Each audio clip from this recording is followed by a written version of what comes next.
E na secção em que nós nos encontramos atualmente, Jesus começa a revelar, coisa que ele não tinha feito até então com os discípulos, nem com ninguém. Ele, a partir deste momento, a partir do final do capítulo 16, que vimos da última vez, Jesus começa a revelar o propósito para o qual ele veio. Okay? Jesus vai começar a mostrar aos discípulos que as expectativas que eles tinham em relação a ele não estavam corretas. Eles esperavam um Messias libertador, conquistador, que fosse pôr dali para fora os romanos e devolver a glória nacional a Israel. Era essa a expectativa. Mas Jesus vai mostrar e vai deixar evidente pela primeira vez aos discípulos que ele veio para sofrer.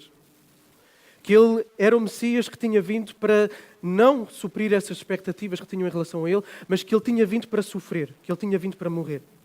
Agora, esta verdade foi difícil de engolir para os discípulos e seria difícil para engolir para a generalidade dos judeus, por causa dessas expectativas que se tinha em relação a quem deveria de ser o Messias.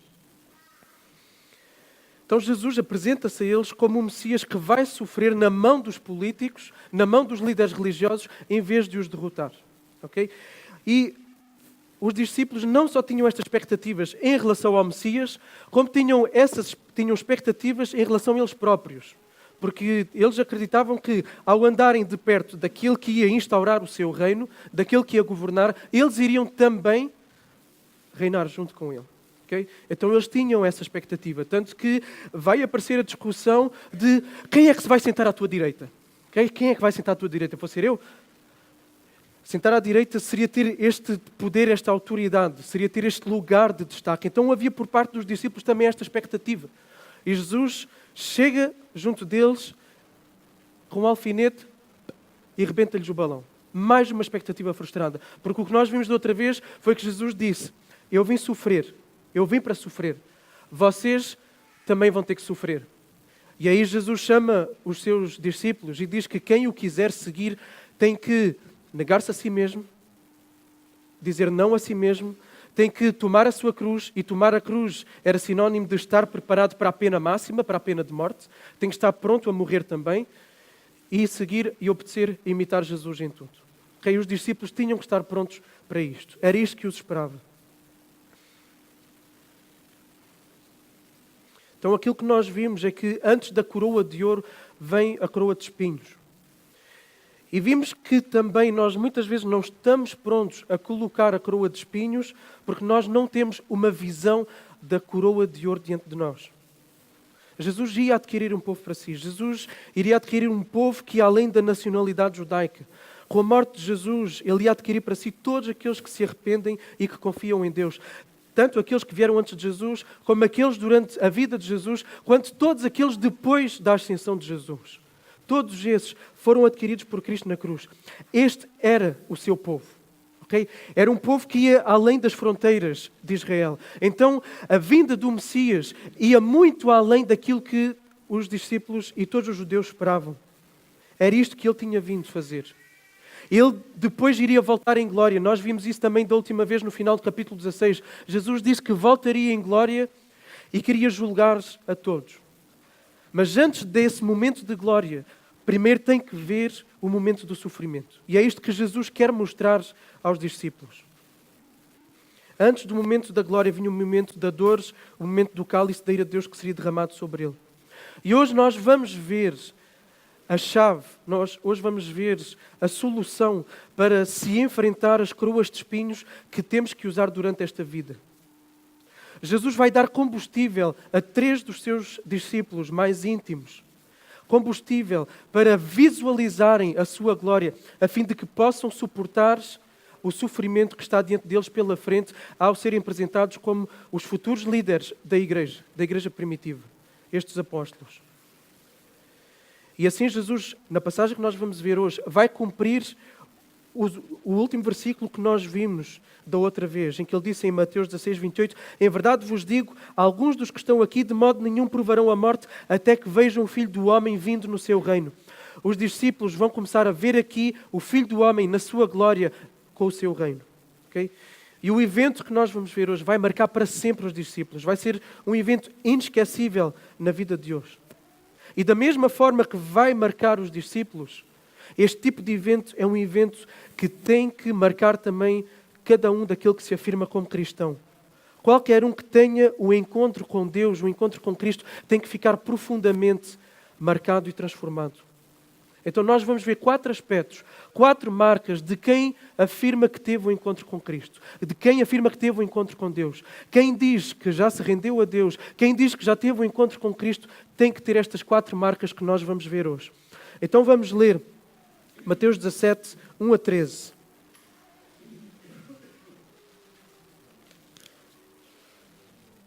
Mateus 17, 1 a 13.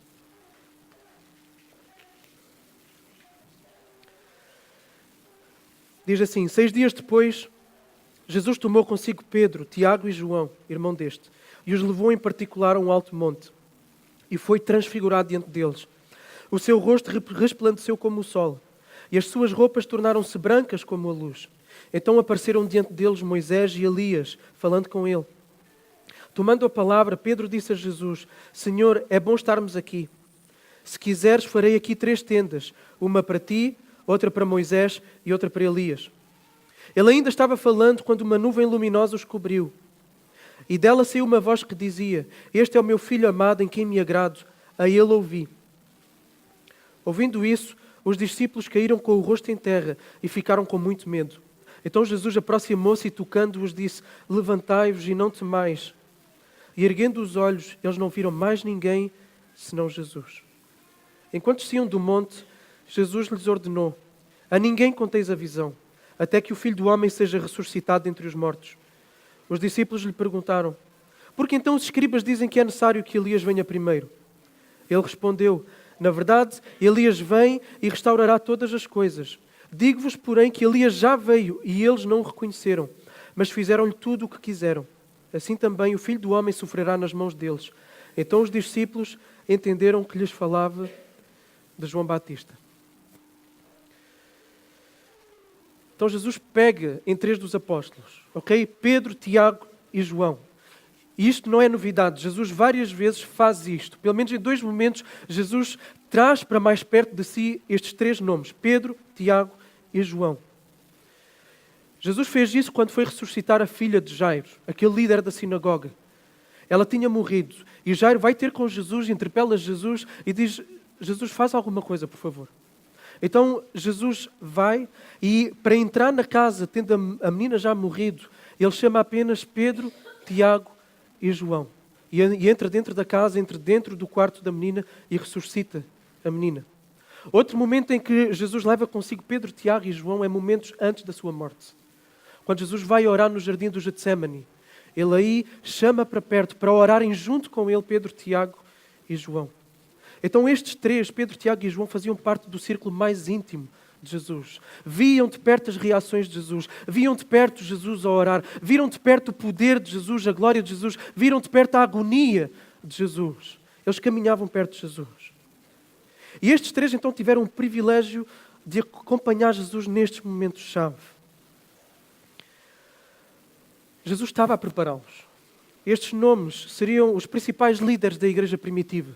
Pedro, Tiago e João. Jesus estava a prepará-los, estava a discipulá-los. Discipulado acontece assim, mais do que sentar para fazer um estudo, é chamar para caminhar perto, para caminhar nos momentos de angústia e nos momentos de vitória também. Então, Jesus está a ensinar os discípulos de perto, para eles depois poderem liderar a igreja.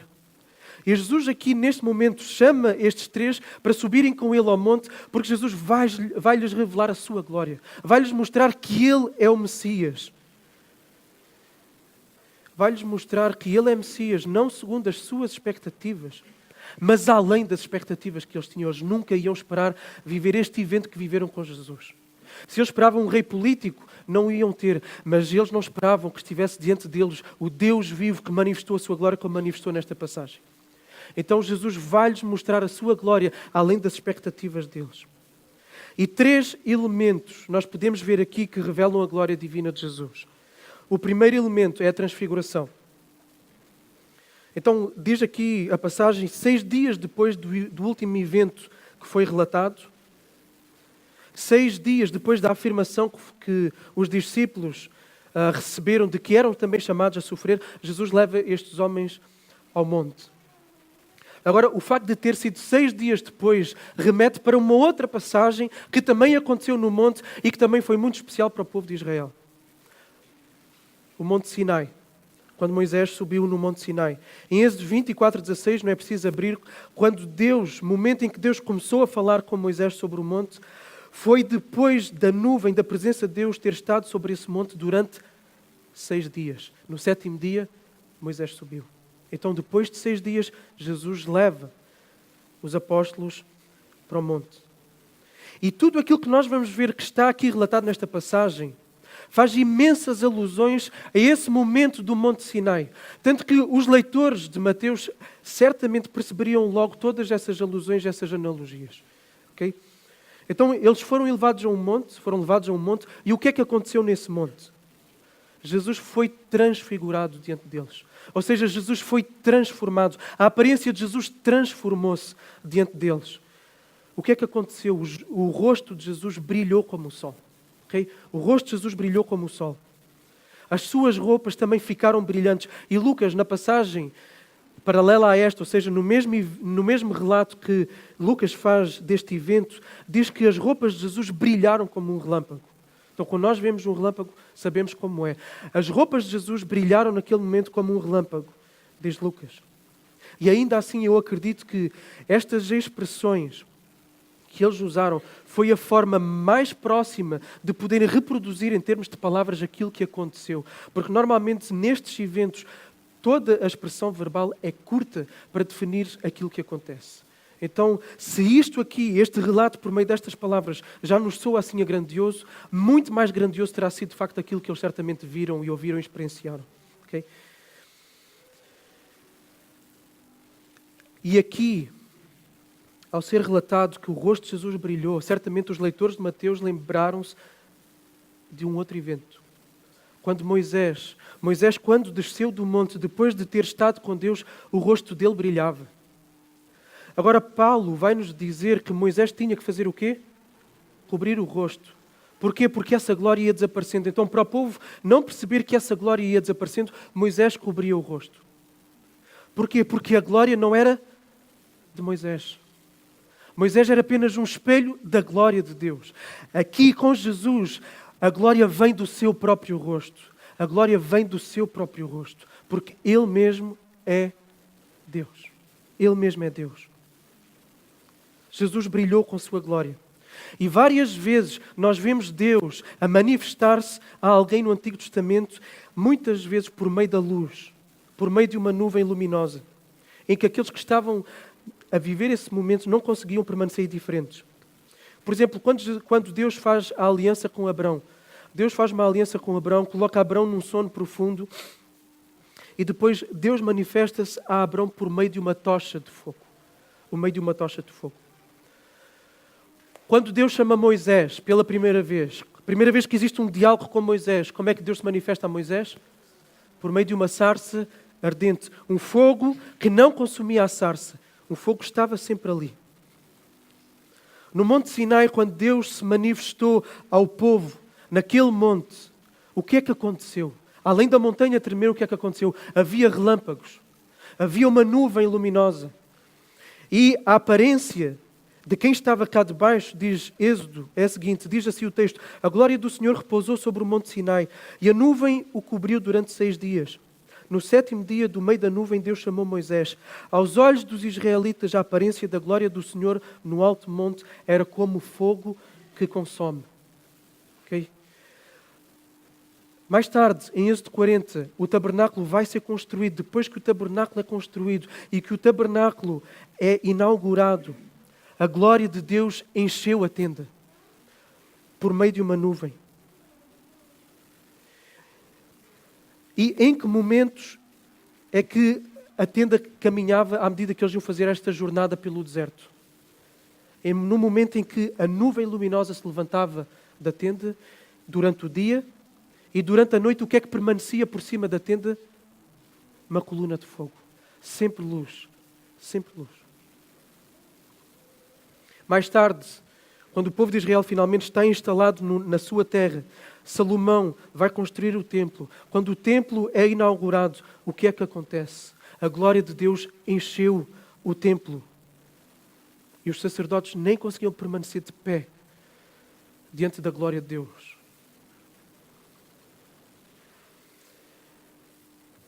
Lá no Apocalipse, nos novos céus, na nova terra, diz que já não vai ser necessário o sol. Porquê? Porque o próprio Deus iluminará. Então Deus manifesta a sua presença ao longo das Escrituras por meio da luz. Por meio de luz. Então foi revelado aqui aos discípulos a glória de Jesus. O Messias que havia vindo para sofrer era glorioso, não era um fraco, não era uma vítima de circunstâncias e da opressão política e religiosa, não, ele era o próprio Deus. Ele voluntariamente estava a doar-se. Aqui Jesus está a fazer o que ele está a dar aos discípulos motivos para enfrentarem o sofrimento que eles deveriam encarar momentos a seguir. Ele estava como que a dizer, vejam aquilo que vos aguarda, vejam aquilo que vos espera, tenham força, porque é isto que vos espera. Então Jesus mostra-lhes, Jesus dá uma amostra, Jesus dá-lhes uma gota da sua glória. Da glória que ele tinha antes de vir ao mundo. João 17 diz assim, quando Jesus orou, disse assim, agora pois glorifica-me, ó Pai, junto de ti, com a glória que eu tinha contigo antes que o mundo existisse. Depois de ter ressuscitado, Jesus vai aparecer a alguém que perseguia a igreja, Saulo. Como é que ele aparece a Saulo? É por meio do quê? De uma luz. E a luz era tal que Saulo ficou como? Cego. Temporariamente cego. Uma luz que se manifesta a Paulo. O apóstolo João vai ter a visão que depois vai dar lugar à redação do livro do Apocalipse. Nessa visão, Jesus aparece diante dele. E João diz que o rosto dele brilhava como o sol no seu pleno fulgor. O sol do meio-dia, em que nós erguemos o nosso rosto e não conseguimos ficar a olhar. O rosto de Jesus brilhou assim. E eu aposto que terá brilhado ainda mais do que o sol. Então, a glória de Cristo naquele monte é a glória de quem? É a glória de Deus. É a glória divina. E este evento marcou de tal forma os discípulos que mais tarde eles vão mencionar exatamente este evento. João vai dizer, e o Verbo se fez carne e habitou entre nós, pleno de graça e de verdade, e vimos a sua glória como a glória do único Filho do Pai. João 14. Pedro também vai escrever sobre isto quando ele escreve a sua carta. Ele vai dizer, porque não seguimos fábulas engenhosas quando nos fizemos conhecer o poder e a vinda do nosso Senhor Jesus Cristo, pois fomos testemunhas oculares da sua majestade, porque ele recebeu honra e glória de Deus Pai, quando pela glória majestosa a seguinte voz lhe foi dirigida, este é o meu Filho amado, de quem me agrado. E nós mesmos ouvimos essa voz dirigida do céu quando estávamos com ele aonde? No Monte Santo. Eles ficaram marcados para sempre por terem visto esta glória. Então, o primeiro testemunho da glória divina de Jesus foi a transfiguração. O segundo testemunho que está aí, a lei e os profetas. Então, no monte, Jesus não é só transfigurado. Aparecem duas personagens. Duas das personagens mais importantes para o judeu. Moisés e Elias. Moisés, segundo Deuteronômio 34, foi sepultado pelo próprio Deus. Não se sabe até hoje, os judeus não sabiam onde é que Moisés tinha sido sepultado. Porque idólatra como o povo era, que logo depois de ter sido liberto pela mão dos senhores do Egito, construiu logo o quê? Um bezerro de ouro. Então imaginem se eles soubessem onde é que era o túmulo de Moisés. Então, quem sepultou Moisés foi Deus. E Elias, o que é que nos diz o texto sobre Elias? Que Elias não morreu. Elias não viu a morte. Elias foi trasladado, foi levado ao céu. E então o povo estava à espera tanto de um profeta como Moisés, como de um profeta como Elias. Aliás, Moisés tinha dito que vem alguém como eu, a ele ouvi. Okay? Então eles eram esperados antes da chegada do Messias. O povo judeu esperava Moisés e Elias antes do Messias. Outro aspecto é que tanto Moisés quanto Elias tiveram uma experiência marcante com Deus aonde? No monte. No mesmo monte. No Monte Sinai, ou também chamado Monte Horebe. E os estudiosos acreditam que este monte onde Jesus levou os discípulos era o mesmo monte. Monte Horebe, o Monte Sinai. Ao mesmo tempo, Moisés e Elias representam a lei e os profetas. Moisés foi quem deu as leis ao povo depois de os ter tirado do Egito. Elias é o profeta por excelência do Antigo Testamento que constantemente estava a chamar o povo a se arrepender e a vir a Deus novamente. Então, o que é que está a acontecer aqui? O que está a acontecer aqui é que tanto a lei quanto os profetas estão a testemunhar que Jesus é aquele que estava por vir. Que Jesus é o cumprimento daquilo que estava a ser anunciado pelo Antigo Testamento. Porque esta expressão, leis e profetas, é a expressão que designava o Antigo Testamento na sua totalidade. Então o Antigo Testamento falava de Cristo. E este é o momento. Aqui está Ele de quem nós falávamos. E o Evangelho de Mateus não relata, mas Lucas relata. Lucas, quando relata este evento, ele vai mostrar o conteúdo da conversa que acontece entre Jesus, Elias e Moisés. E o conteúdo da conversa qual é? O sofrimento que Jesus tinha que passar. O sofrimento que Jesus tinha que passar. E a palavra que é usada no original ali é o êxodo, a partida de Jesus. E provavelmente há aqui um trocadilho com a questão do êxodo, da salvação do povo do Egito para a terra prometida. Jesus aqui vai fazer o êxodo do seu povo que ele vai adquirir na cruz para a salvação eterna, para o perdão dos pecados. Okay? Então eles estão a conversar sobre este sofrimento. E isto também é muito importante aqui para os discípulos. Porquê? Porque momentos antes Jesus tinha-lhes falado do sofrimento e eles não reagiram bem. Pedro tinha dito, não, Senhor, nunca na vida tu vais sofrer. Tanto que Jesus vai lhes dizer, arreda de mim, Satanás. Então é importante que os discípulos ouçam esta conversa de que Jesus veio para sofrer. Agora, eles viram isto. Eles viram Jesus a brilhar, completamente transformado, como nunca imaginariam. Viram Moisés, que nunca imaginavam certamente ver na vida. Viram Elias. E qual é a reação de Pedro? Pedro, uma vez mais, toma a palavra. Pedro, uma vez mais, guiado pelo impulso, vai falar. E o que é que ele vai dizer? Senhor, vamos fazer 3 tendas. E vamos ficar aqui. Vamos fazer uma tenda para ti, uma tenda para Elias e uma tenda para Moisés. E vamos ficar aqui. Era muita informação para Pedro processar. Muita informação. Ele ficou atordoado. E falou a primeira coisa que lhe veio à cabeça de certeza.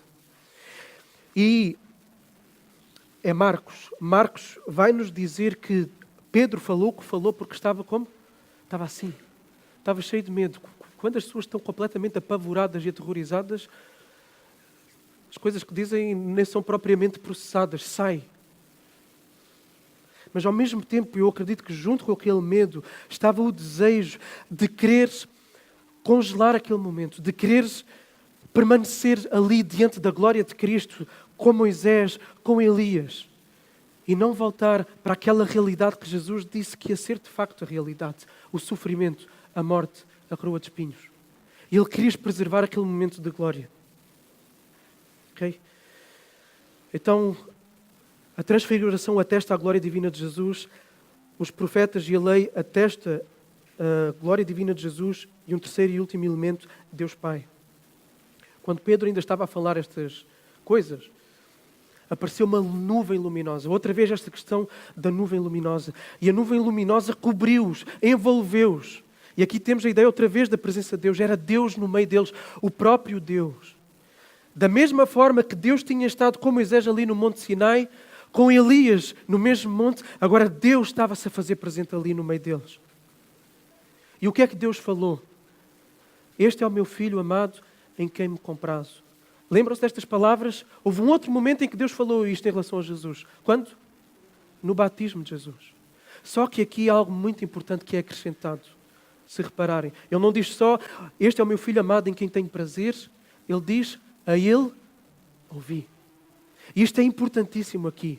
Porque aqui está a lei e os profetas, a autoridade máxima dos judeus, quem eles seguiam, quem eles ouviam. E Deus está a dizer aqui, está aqui Moisés, sim, está aqui Elias, mas ouvi Jesus. Ouçam o que Jesus tem para dizer. E Jesus já tinha dito antes que ele tinha vindo para cumprir a lei e os profetas. Não tinha vindo para revogar, mas tinha vindo para cumprir. E Jesus está aqui a dizer, Deus está aqui a dizer, ouçam Jesus. Ouçam-no a Ele. O próprio Pai, o próprio Deus está a afirmar que Jesus é o cumprimento da lei e os profetas, que Jesus é o Messias prometido, que Ele é o Moisés que estava por vir, que Ele é aquele que viria depois do Elias, o precursor. Então, tudo isto aqui iria ao encontro das expectativas frustradas dos apóstolos face ao anúncio da prisão e da morte que Jesus lhes tinha feito. Então Jesus quer levá-los a terem esta experiência inesquecível, onde Ele ia lhes revelar a sua beleza, a sua glória, a sua majestade. Deparar-se com a majestade, deparar-se com a beleza, deparar-se com a glória de Deus é algo que tem que ser incontornável na vida de qualquer cristão. Todos aqueles que no Antigo Testamento seguiam e temiam a Deus, tanto no Antigo quanto no Novo Testamento, têm um deslumbramento por Deus. Reconhecem a beleza de Deus. Conseguem perceber que Deus é majestoso, que Deus é glorioso. Eu já mencionei alguns exemplos como Moisés, Abraão, os próprios apóstolos, incluindo Paulo. Quando alguém tem um encontro com Deus, fica maravilhado com Deus. Agora, como é que alguém se cruza com Cristo? Como é que alguém se depara com esta beleza, com esta majestade, com esta glória de Deus? E nós encontramos a resposta nesta passagem. Alguém tem um encontro com Cristo, com Deus, porque Jesus se revela a si mesmo. Jesus revela-se a si mesmo. As Escrituras testemunham dele e o Pai leva o povo de Cristo ao próprio Cristo. Estes são os 3 caminhos para um encontro com a majestade de Deus. Como vimos, como eu disse há pouco, Paulo estava a perseguir Cristo. Okay? Paulo estava a perseguir a Igreja de Cristo. E o que é que acontece? Quem é que vai ter com Paulo? É Cristo. Jesus revela a sua glória a Cristo. E revela que, de tal forma, que esse evento que ele tem com Cristo é totalmente irresistível. Paulo sai dali completamente transformado. De perseguidor, depois ele passa a ser perseguido. Então o confronto com a beleza, com a majestade, com a glória de Cristo faz com que Paulo se renda a Cristo. Porque Cristo revelou essa mesma glória a Paulo. Completamente irresistível. É Jesus quem mostra a glória de Deus. Ele próprio disse isto. Jesus disse, todas as coisas me foram entregues por meu Pai e ninguém conhece quem é o Filho senão o Pai, nem quem é o Pai senão o Filho e aquele a quem o Filho o quiser revelar. É Deus Filho que revela o Pai. É Deus Filho que revela a Deus.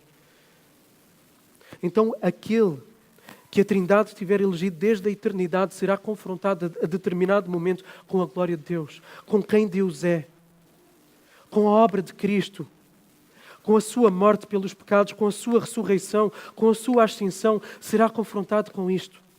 E fruto desse confronto, o que vai acontecer é que a pessoa vai ficar maravilhada. Vai ser irresistível. Essa graça que é demonstrada é irresistível. Ninguém consegue resistir a essa beleza que é manifesta diante dos seus olhos. Ninguém. Cristo apresenta-se ao eleito com toda a sua glória, com toda a sua beleza, com toda a sua majestade. Agora, todo o cristão também um dia teve que ouvir o Evangelho. Teve que ouvir o testemunho das Escrituras acerca de quem Cristo é, acerca daquilo que Cristo fez. E o próprio Jesus disse o seguinte, vós examinais as Escrituras, porque julgam ter nelas a vida eterna. E são elas que dão testemunho de mim. Sem a pregação contida nas Escrituras, sem a pregação do Evangelho, não há conversão, não há salvação. O apóstolo Paulo disse que a fé vem pelo ouvir e o ouvir a palavra de Deus. A palavra de Deus dá testemunho de Cristo. Da mesma forma que Moisés e Elias, leia os profetas do Antigo Testamento, deram ali testemunho de Cristo. Da mesma forma, na vida do cristão, não há cristão que não tenha ouvido a palavra do Evangelho pregada.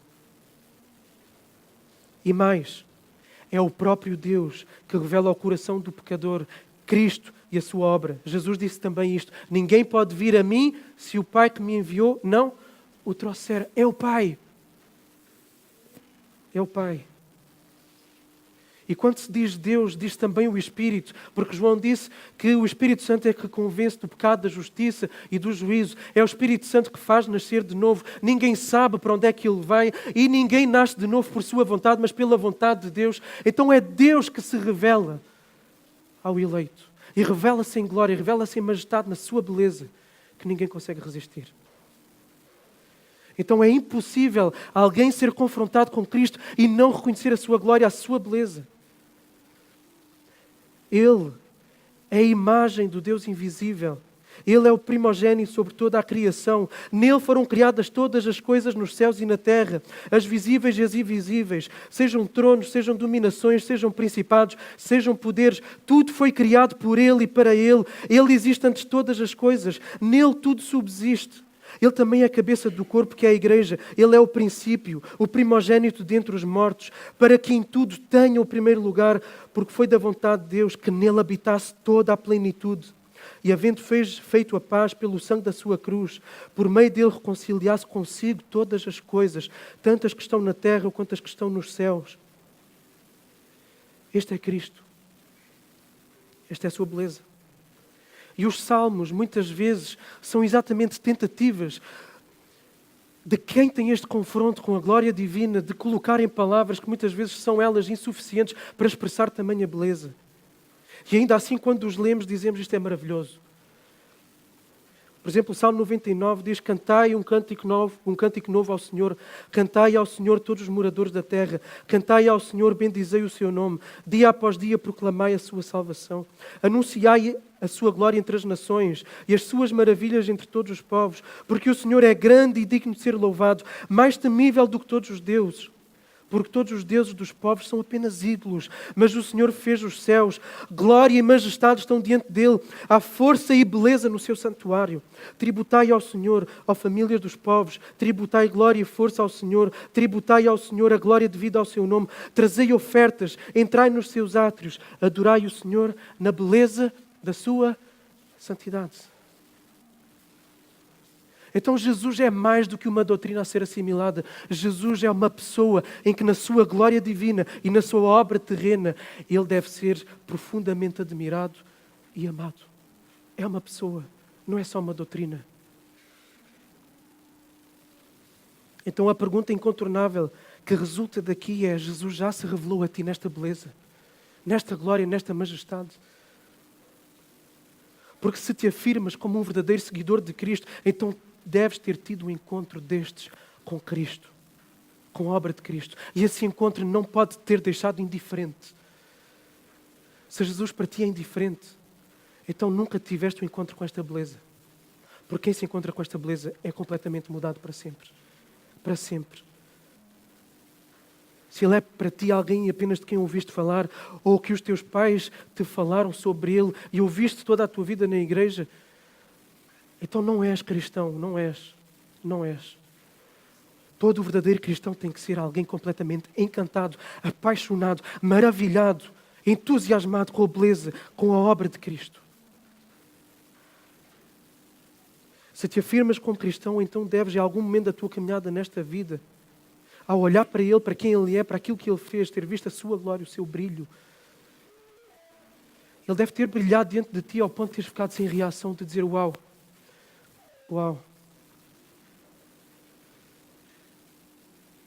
Será que Ele já brilhou diante de ti desta forma? Será que Ele já brilhou? Porque a partir do momento em que Ele brilha desta forma diante de ti, tu vais ser completamente transformado. E venham o que vier, venham as tribulações que vierem, venham as lutas que vierem, venham até as tentações que vierem, tu não vais querer mais nada a não ser Cristo. Porque nada mais nesta vida é tão glorioso, tão belo quanto Cristo. Nenhuma oferta há tão melhor do que Cristo. Então esta é uma marca incontornável de quem já teve um encontro com Cristo. Ser derretido por Ele. Completamente derretido por Ele. Vamos à segunda marca. E podemos encontrar a segunda marca no versículo 6. Ouvindo isso, os discípulos caíram com o rosto em terra e ficaram com muito medo. Então, isto aconteceria com qualquer um de nós. Prometo. Depois de verem Jesus assim, depois de verem Moisés e Elias, depois de Deus falar ali no meio daquela nuvem, eles ficaram prostrados. Completamente prostrados. Cheios de medo. E encontramos outras personagens na Bíblia a ter o mesmo tipo de reação. Isaías, que acabámos de ler ainda há pouco, teve uma visão de Deus e ficou aterrado. Ele viu Deus em toda a sua glória e ele disse: ai de mim, estou perdido. Estou perdido. Sou homem de lábios impuros e moro no meio de um povo de impuros lábios. E mal de mim, porque eu vi a glória do Senhor. Ezequiel, um outro profeta, também teve uma atitude semelhante. E diz assim: o aspecto do brilho ao seu redor era como o aspecto do arco nas nuvens em dia de chuva. Essa era a aparência da glória do Senhor. Quando vi isso, caí com o rosto em terra e ouvi a voz de quem falava. Ezequiel 1:28. João, quando viu Jesus na sua visão, ele diz assim: quando o vi, caí a seus pés como se estivesse morto. Então temos aqui outra característica incontornável de quem teve um verdadeiro encontro com Cristo. Profundo temor. Profundo temor. Porquê? Porquê? O texto de Isaías que acabámos de ler responde: porque eu sou um homem de lábios impuros, porque eu sou pecador. O temor vem deste confronto entre aquilo que é totalmente outro, em que aquele que é totalmente perfeito, em que aquele que é bom, que é belo e majestoso, e eu, que sou mau, que sou egoísta, que sou pecador e que mereço a condenação. Quando se sabe que se está em falta com uma pessoa, quando se sabe que está em grande falta com essa pessoa, normalmente faz-se o quê? Evita-se essa pessoa. E se há um confronto com essa pessoa que sabemos que estamos em falta, no mínimo, o que é que nós sentimos? Vergonha, culpa, constrangimento. No mínimo é o que se sente. Então, imaginem o que é estar diante deste Deus que é 3 vezes santo, totalmente puro e perfeito. Uma vez que todos nascem com pecado, então a partir do momento em que existe este encontro com Cristo, Cristo que viveu esta vida de perfeito amor tanto a Deus como ao próximo, então aí vem a culpa, vem a vergonha e vem o medo do julgamento e da condenação justa. Da condenação justa. Então este temor, este reconhecimento de falha, este reconhecimento de pecado, da culpa diante de Deus é parte do arrependimento. E nunca há conversão sem arrependimento. Por isso, obrigatoriamente, quem se afirma como cristão tem que ter tido um momento em que sentiu-se como culpado, em que temeu pela sua eternidade, em que reconheceu: eu de facto mereço ser condenado por toda a eternidade, porque tu és santo, tu és belo, tu és majestoso, tu és perfeito em amor, e eu sou exatamente o contrário disso tudo. Por isso, se por um lado a glória divina de Cristo deve deslumbrar, deve maravilhar, deve apaixonar, por outro lado deve trazer-nos grandes temores, deve trazer medo e até terror. Até terror. Porque Deus é o quê? Fogo consumidor. Fogo consumidor. Porque Ele é luz e nós somos trevas. Ele é puro e nós somos sujos. Ele é bom e nós somos maus. Ele é amor e nós somos egoísmo. Ele é sacrifício e nós somos consumismo interesseiro. Por isso, quando há este confronto, há vergonha. E há um versículo que eu gosto muito de Salmos, capítulo 2, versículo 11, que eu acho que transmite, sempre que há este encontro entre a pessoa e Deus. E diz assim: cultuai o Senhor com temor e alegrai-vos com tremor. Alegrai-vos com tremor. É esta tensão que existe na vida cristã. Esta tensão que existe na vida cristã. Todos nós, absolutamente todos nós, devemos esconder o nosso rosto diante de Deus. Não há qualquer mérito nosso, coisas que nós tenhamos feito ou que façamos ou que possamos vir a fazer, que nos permita estar de cabeça erguida diante de Deus. Não há nada que possamos fazer. Então, quem teve um encontro com tamanha beleza, com tamanha glória, com tamanha perfeição, deve-se sentir completamente esmagado pelos seus pecados, completamente esmagado.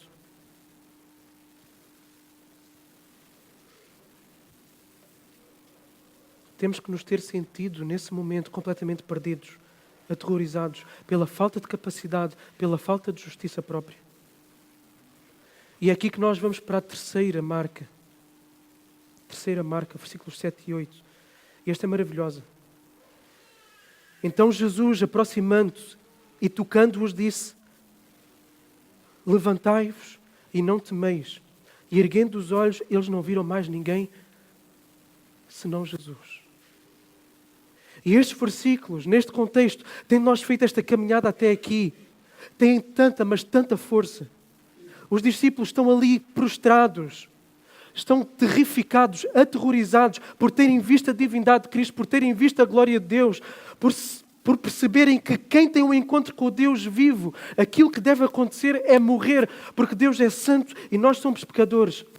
E o que é que acontece? Acontece aquilo que é a mais bela história de amor de toda a humanidade. Aquilo que acontece é que Jesus aproxima-se deles e Jesus toca-lhes. E Jesus diz-lhes o quê? Levantem-se, não temam. E é isto que Jesus faz na cruz. Jesus, o próprio Deus, despe-se de toda a sua glória. Despe-se de toda a sua glória e vem ao encontro da humanidade caída. Ele próprio se faz homem. Ele desce. E Ele toca. E Ele diz, pelo meu sacrifício, por aquilo que eu paguei, levanta-te, não tenhas medo. Podes estar com confiança, de cabeça erguida, diante de Deus, por causa da minha justiça.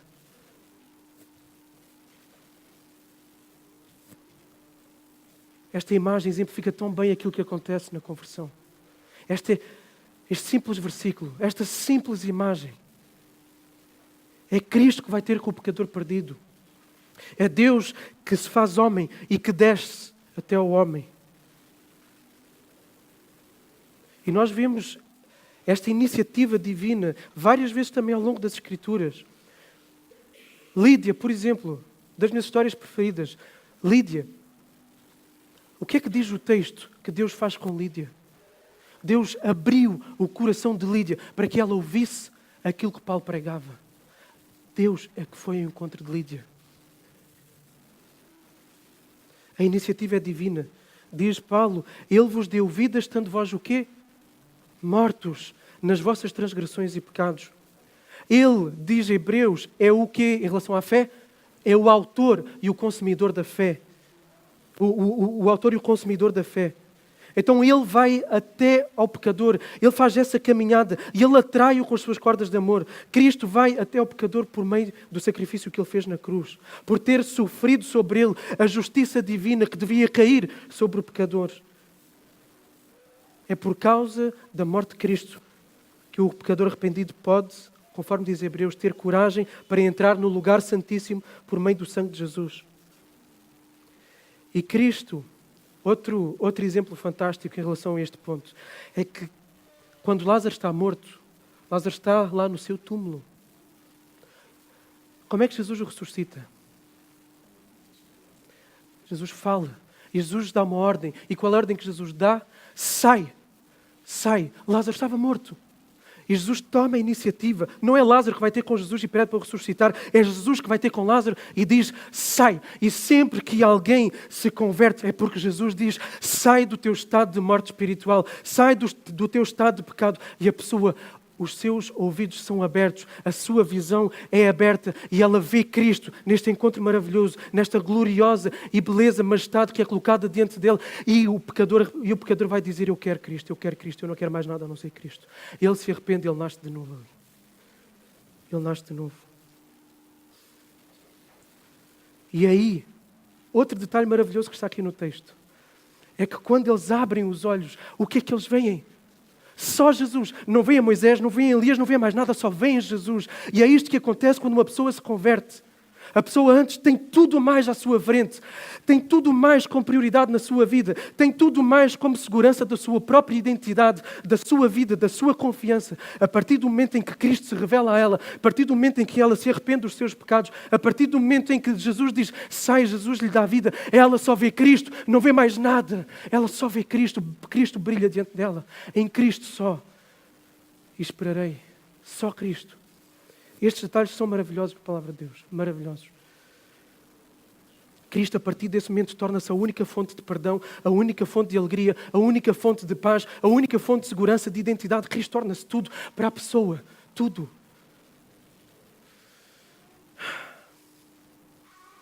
Então, se neste momento, porque nós fizemos uma caminhada até aqui, se neste momento, diante desta beleza de Cristo, tu te encontras prostrado, por causa do teu pecado, então sabe que podes encontrar o perdão hoje mesmo. Arrepende do teu pecado, lamenta pelo teu pecado, chora pelo teu pecado. Que o teu pecado te aterrorize. te aterrorize, porque aquilo que eu e tu merecemos por causa dos nossos pecados é a condenação eterna no inferno, em sofrimento eterno. Então aterroriza-te. Mas arrepende-te do teu pecado. E olha para Jesus. Clama para Jesus. Clama para que Ele venha, para que Ele te chame. Clama a Jesus. Pede, suplica, que Ele se achegue a ti, que Ele se aproxime, que Ele te toque e que Ele te diga, levanta-te, não tenhas medo. Clama a Jesus nesta manhã. E só o facto, se tu clamares a Jesus nesta manhã por isso, só o facto de estares arrependido, então isso mostra que Deus já está a ir a ti. Porque ninguém consegue se arrepender sem que o arrependimento lhe seja concedido. E o apóstolo Paulo em Coríntios, o arrependimento é Deus quem dá. Então essa obra está a começar. Clama a tua salvação. Mas, se te afirmas como cristão, então Cristo tem que ser a única pessoa para ti. A única. A coisa mais importante.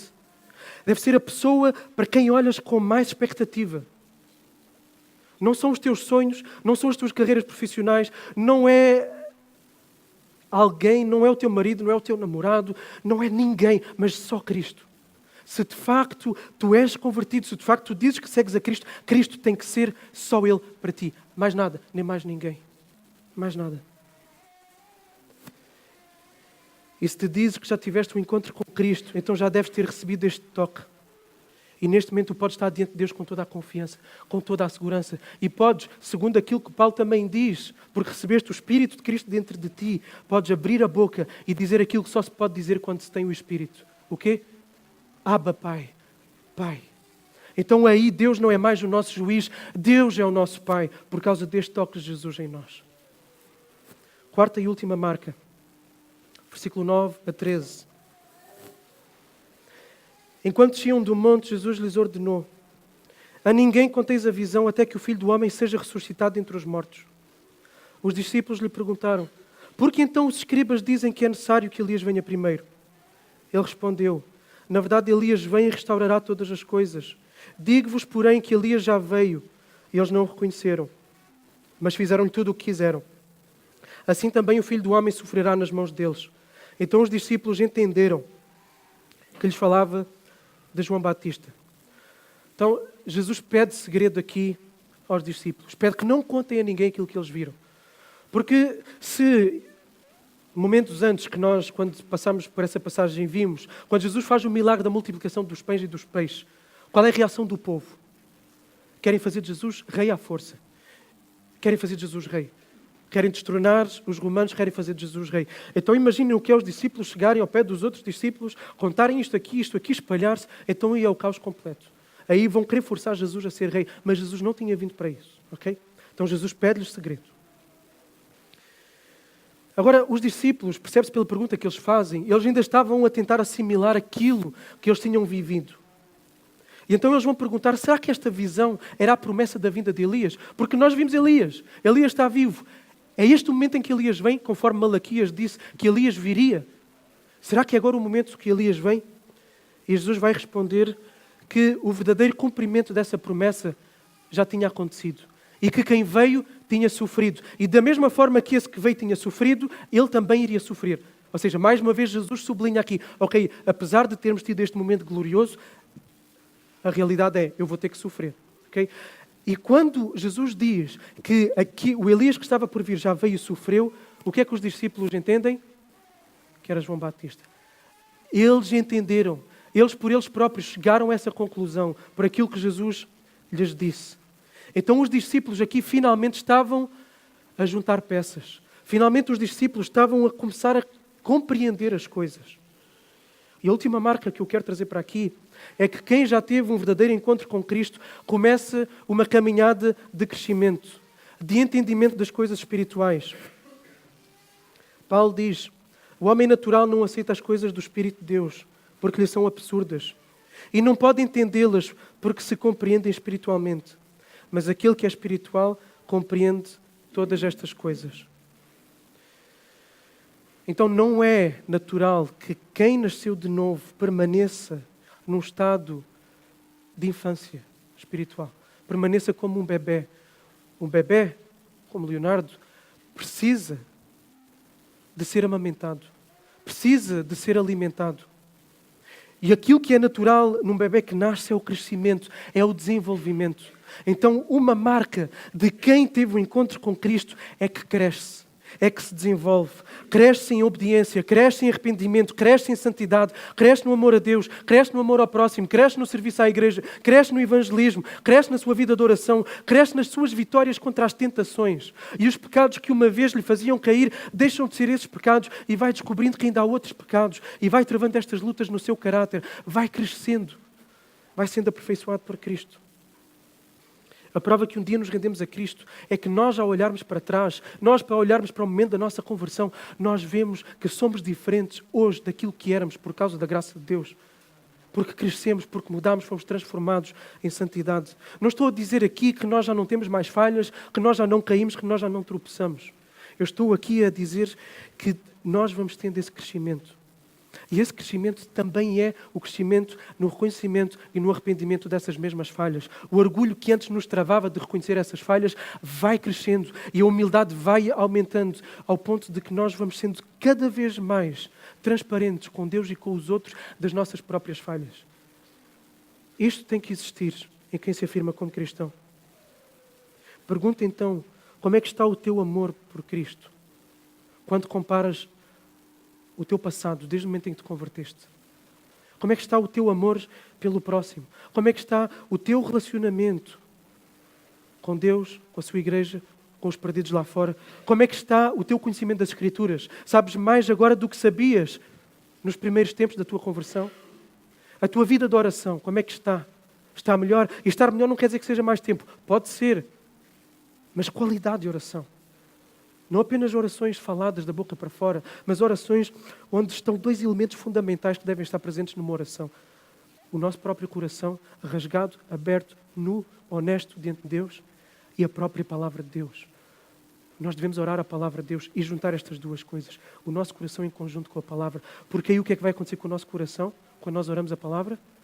Vai ser transformado, vai ser moldado à palavra. É por isso que a oração transforma-nos a nós, não muda Deus. A oração transforma-nos a nós. Como é que está o teu crescimento na tua vida de oração? Será que hoje há mais compromisso com a igreja local do que havia no início? Como é que está o teu compromisso? Como é que está a tua participação na vida da igreja? Que é mais do que vir ao domingo. Participar da oração, da intercessão uns pelos outros, que é fundamental. E não vale só vir quando as coisas estão a correr mal para então poder receber a oração dos irmãos, mas vir para eu abençoar a vida dos meus irmãos, interceder por eles. A participação da vida em igreja, que é mais também do que as reuniões de oração ou os grupos familiares, mas é este relacionamento informal que deve ser criado entre nós, entre uns e outros. E não dá para criar esse relacionamento informal nós ficando fechados na nossa rotina do dia a dia e vindo aqui apenas uma ou duas vezes por semana. Tem que haver da nossa parte o exercício intencional de ir em direção ao outro, de criar amizades íntimas uns com os outros. Não quer dizer que isso vai acontecer comigo e com toda a gente nesta sala, mas tem que haver com algumas pessoas, de modo a que toda a gente possa ter um círculo íntimo dentro desta igreja. Como é que está então a tua evolução no teu relacionamento com a igreja, o teu serviço, o teu envolvimento no ministério? A tua vida de evangelismo, como é que está? Normalmente, quando a pessoa se converte, a pessoa quer explodir o evangelho por todos os lados, quer falar do evangelho a toda a gente. Mas e agora como é que está? Será que há uma evolução? Será que há intencionalidade nos teus relacionamentos com os teus colegas, com os teus familiares, com os teus conhecidos? Será que há menos egoísmo no nosso coração, mais amor sacrificial? E eu podia fazer muito mais perguntas, mas o ponto é, ao olhares para trás, como é que estás? Porque se de facto nós somos de Cristo, então Ele vai nos levar a crescer. E essa é uma marca. E Ele nos levará a crescer porque Ele se doou completamente a nós, vindo até nós, nos tocando. E essa é outra marca. E Ele fez isto porque Ele é Deus, porque Ele é o mais belo, majestoso e glorioso Deus. E essa é outra marca de quem teve o encontro com Cristo. E é neste monte que nós devemos estar neste momento. Cristo foi apresentado hoje diante dos nossos olhos pela palavra. A sua beleza, a sua glória, a sua força, a sua misericórdia, a sua bondade que nos tocou. A beleza de Cristo foi-nos mostrada hoje. Hoje estamos num monte Hoje vimos Cristo. Então, se foi Ele que se manifestou a ti nesta manhã, se foi as Escrituras que te mostraram Cristo, se foi o Pai que te mostrou Cristo, então tu não podes ficar indiferente. Não fiques indiferente. Que fiquemos deslumbrados, maravilhados com Cristo. E Jesus levou os discípulos a este monte, a este momento inesquecível, para que eles pudessem enfrentar aquele sofrimento que viria depois. E lembram-se como terminámos o sermão, o último sermão sobre Mateus? Nós falámos sobre o facto de que nós, nesta vida, por causa do nosso pecado, por causa do pecado dos outros, nós vamos sofrer. Vamos sofrer. Vamos lutar contra nós próprios, vamos ser injustiçados, vamos sofrer. Ok? E eu falei que a chave, a solução para enfrentar esse sofrimento era o quê? Era ter Cristo elevado diante dos nossos olhos. Ter a beleza de Cristo elevada diante dos nossos olhos. E eu até usei uma ilustração que para a maior parte das pessoas tocou no profundo do estômago. Falei da picanha e dos salgadinhos, lembram-se? Nós temos uma picanha cheirosa dentro de nós, cuja gordura derrete. O cheiro entra dentro das nossas narinas. Nós damos-lhe um aconchegozinho assim e dela sai aquele sumo delicioso da carne. Ok? E isto é Cristo dentro de nós. Ok? Mas o problema é que nós muitas vezes trocamos a picanha porque estamos esfomeados e não estamos a contemplar a picanha, trocamos-la por salgadinhos. Por salgadinhos e enchemos o estômago com salgadinhos. E o problema de enchermos o estômago com salgadinhos é que depois o que é que vai acontecer com a picanha? Já não vamos ter apetite para comer a picanha.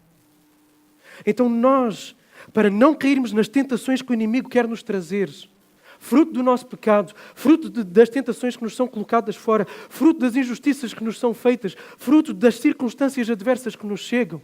A única forma de vencermos as tentações não é com regras, não é com legalismos. A única forma de vencermos as tentações é nos apaixonarmos, é nos deslumbrarmos, é nos maravilharmos com a beleza de Cristo.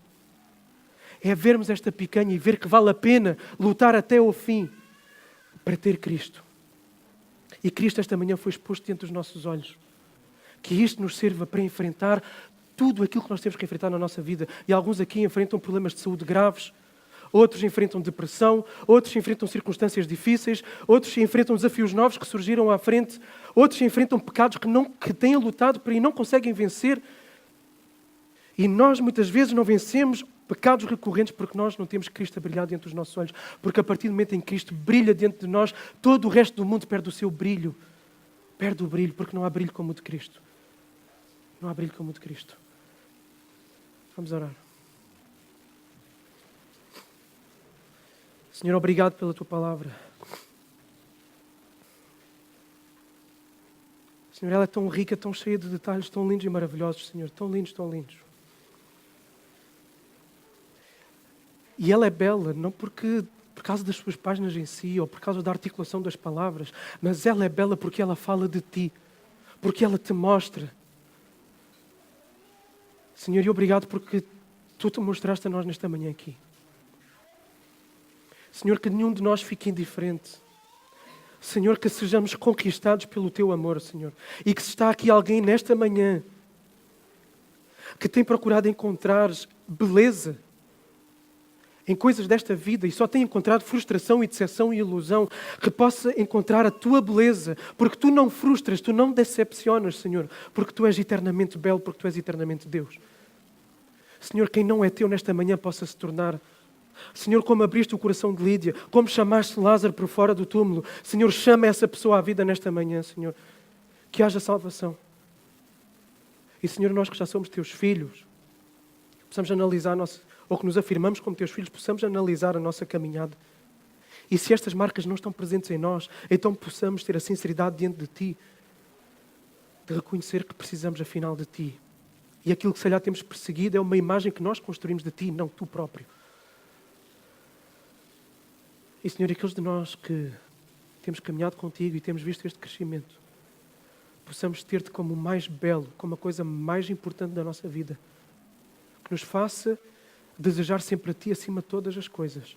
que nos faça dizer não a todas as demais coisas a favor de Ti. Senhor, esse é o único meio de nós vencermos a tentação. É o único meio de nós vencermos a preguiça de estarmos em igreja. É o único meio de nós vencermos o medo de evangelizar. Senhor, esse é o único meio de vencermos a preguiça de ler a Tua palavra e orar diariamente. Porque, Senhor, se nós fizermos todas essas coisas, nós vamos apenas ter um encontro com o Cristo maravilhoso. Senhor, quanto mais tivermos a Ti diante dos nossos olhos, mais nós vamos vencer todas essas coisas. Obrigado pela Tua palavra. Obrigado por Ti mesmo e pela Tua glória. Em nome de Jesus. Amém.